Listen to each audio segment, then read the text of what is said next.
Hello दोस्तों, स्वागत है आपका अपने YouTube channel let's do change पर। मैं हूं आपका दोस्त नितिन मिश्रा। दोस्तों, हम लोग इकोनॉमिक्स में पंचवर्षीय योजना के बारे में पढ़ रहे हैं। इसके पहले हम लोगों ने 8 पंचवर्षीय योजना तक पढ़ लिया है। आज ये हमारी पंचवर्षीय योजना की आखिरी क्लास होगी। इसमें हम लोग 9 से लेकर 12वीं पंचवर्षीय योजना तक के बारे में पढ़ेंगे। तो हम लोग शुरुआत करते हैं 9वीं पंचवर्षीय योजना से। 9वीं पंचवर्षीय योजना का उद्देश्य क्या था? न्यायपूर्ण वितरण एवं समानता के साथ विकास। ये 9वीं पंचवर्षीय योजना का उद्देश्य था। इसमें 9वीं पंचवर्षीय योजना के अंतर्गत 11 से 13 मई के बीच में, 11 से 13 मई सन 1998 के बीच में दूसरा परमाणु परीक्षण पोखरण में किया गया था। इसका नाम क्या रखा गया था? मिशन शक्ति 98। दोस्तों, 1974 में पहली बार राजस्थान के पोखरण में पहली बार परमाणु परीक्षण किया गया था।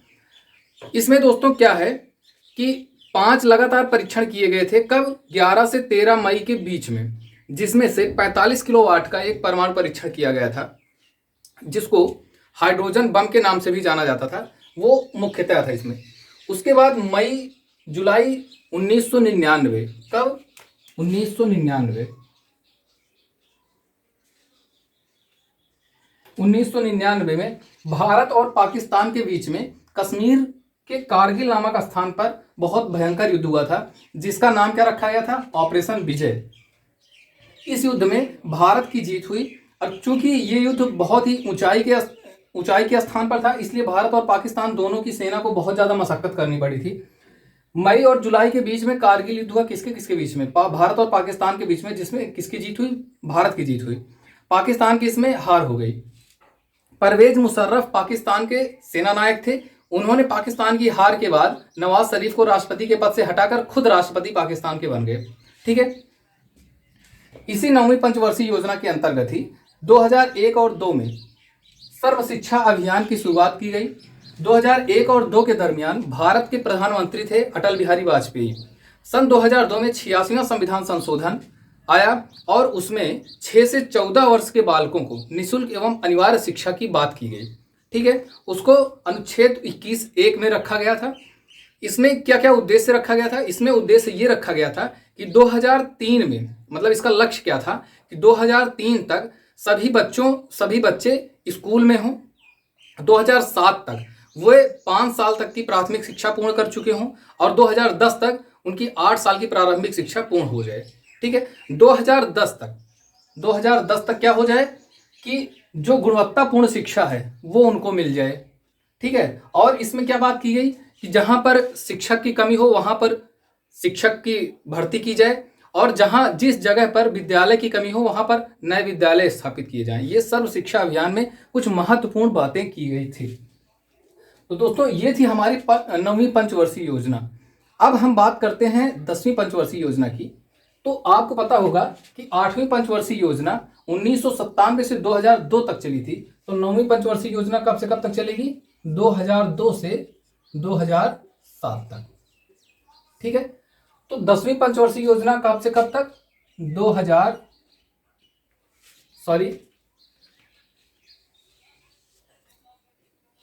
ये 1997 से 2002 तक और ये 2002 से 2007 तक 10वीं पंचवर्षीय योजना चला।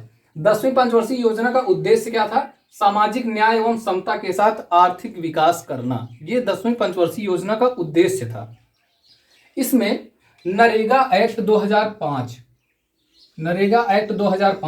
नरेगा का फुल फॉर्म क्या है? National rural employment guarantee act. ये एक्ट यानी अधिनियम कब आया था? 2005 में। और ये लागू कब हुआ? सन 2006 में। 2006 में जब लागू हुआ तो कहां पर लागू हुआ था? आंध्र प्रदेश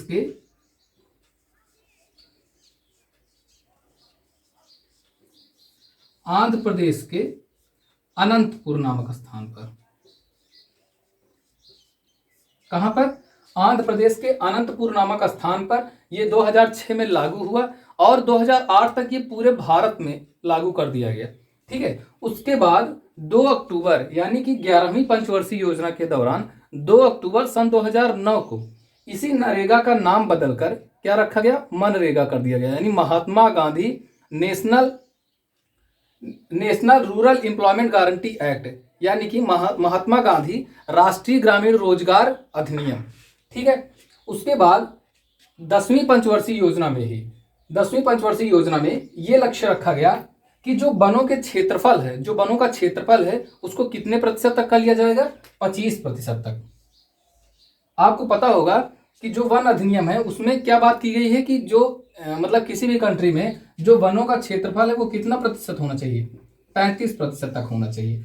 तो 2007 तक वनों के क्षेत्रफल को 25% तक रखने की बात की गई थी और 2000 मतलब कि 11वीं पंचवर्षीय योजना में इसी को बढ़ाकर 2012 तक 33% रखने की बात की गई थी। ठीक है दोस्तों, तो अगर हम बात करें इस समय वर्तमान समय में, तो वर्तमान समय की अगर बात की जाए तो ये कितने प्रतिशत है, 24.62%। कितना, 24.62% है। ये एकदम लेटेस्ट आंकड़ा है। इसके पहले यही कितना था, 24.56%। दोस्तों अगर हम इस आंकड़े की बात करते हैं, ये नया है, ये नया आंकड़ा है और ये पुराना है। ठीक है, ये 2021 का आंकड़ा है और ये 2019 का आंकड़ा है। तो अगर हम 24.62 की बात की जाए तो इसमें क्या है कि 21.71% पर क्या है, वन है भारत में। और अगर इसी 24.62 में से माइनस कर देंगे तो जितना आएगा उतना हमारे भारत पर क्या है, वृक्ष है। यानी कि 21.71% वनावरण है और बाकी जो बचा 2.89 के समथिंग आएगा वो क्या है, वो वृक्षावरण है। ठीक है दोस्तों, तो और उसके बाद इसी 10वीं पंचवर्षीय योजना में ही 2007 तक हमारे भारत में साक्षरता दर को 75% तक ले जाने की बात की गई थी। तो ये तो था 10वां पंचवर्षीय योजना। अब हम बात करते हैं अगर 11वीं पंचवर्षीय योजना की। 11वीं पंचवर्षीय योजना में मैंने आपको बताया कि 11वीं पंचवर्षीय योजना में जो नरेगा एक्ट था उसका नाम बदलकर मनरेगा एक्ट कर दिया गया था और जो वनों के क्षेत्रफल को 25% तक पहुंचाने की बात की गई थी, 11वीं पंचवर्षीय योजना में उसी को 33% तक करने की बात की गई थी। अभी तक खैर हम 33% तक पहुंच नहीं पाए हैं, लेकिन टारगेट रखा गया था उस समय कि हम इसको 33% तक अचीव कर लेंगे।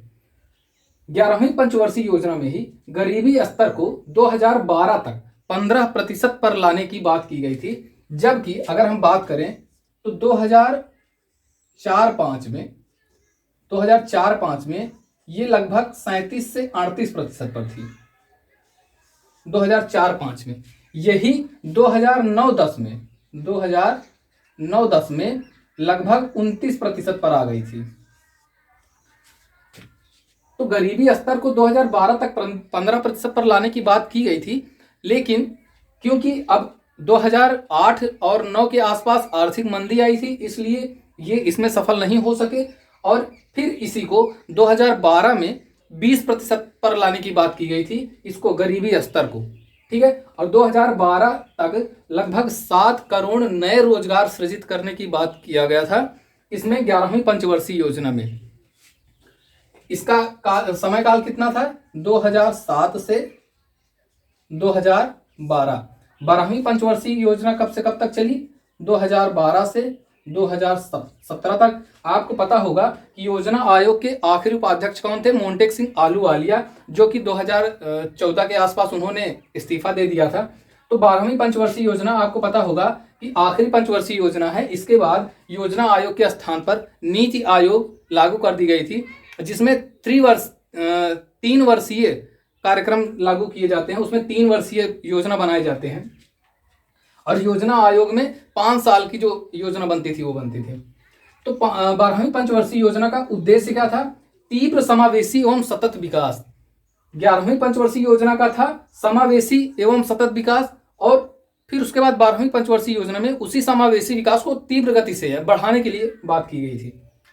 इसमें कुल 25 लक्ष्य तय किए गए थे, जिसमें से कुछ महत्वपूर्ण हैं, जैसे कृषि की वृद्धि दर को 4% तक बढ़ाने की बात की गई थी। जो हमारे भारत की जीडीपी थी उसको 8% तक बढ़ाने की बात की गई। उद्योग में 7.6% की वृद्धि की बात की गई और सेवा में 9% की बात की गई थी वृद्धि की। ठीक है, 12वीं पंचवर्षीय योजना में लगभग भारत के 90% लोगों को बैंकिंग सेवा से जोड़ने की बात की गई थी, जिसमें नरेंद्र मोदी जी ने जो मुहिम चलाया था वो काफ़ी हद तक उसमें सफल भी हुए थे।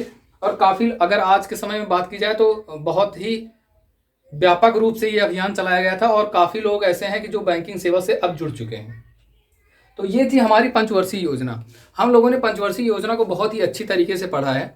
इसमें जो जो क्वेश्चन आने की प्रबल संभावनाएं थी वो हमने पहली से लेकर 12वीं पंचवर्षीय योजना तक उसमें बात कर ली है। अब हम लोग इसके आगे नया चैप्टर स्टार्ट करेंगे। दोस्तों, इससे संबंधित जो महत्वपूर्ण क्वेश्चन हैं वो हम एक दिन एक सेशन में लेकर आएंगे और वो हम लोग मैं आप लोगों से सॉल्व कराऊंगा। अगर आप लोगों को कहीं भी कोई टॉपिक नहीं समझ में आता है तो प्लीज़ आप कमेंट करके पूछ लीजिएगा, नेक्स्ट वीडियो में उसका 100% समाधान होगा। थैंक यू सो मच दोस्तों, ऐसे ही आप लोग अपना प्यार बनाए रखिएगा। आप लोगों की एक लाइक से मुझे बहुत ज़्यादा मोटिवेशन मिलती है, आप लोगों के एक कमेंट से मुझे मोटिवेशन मिलता है, और आप अगर हमारी वीडियो को शेयर करते हैं तो ज़्यादा से ज़्यादा लोग हमारी वीडियो को देख पाते हैं। थैंक यू सो मच दोस्तों, थैंक यू सो मच।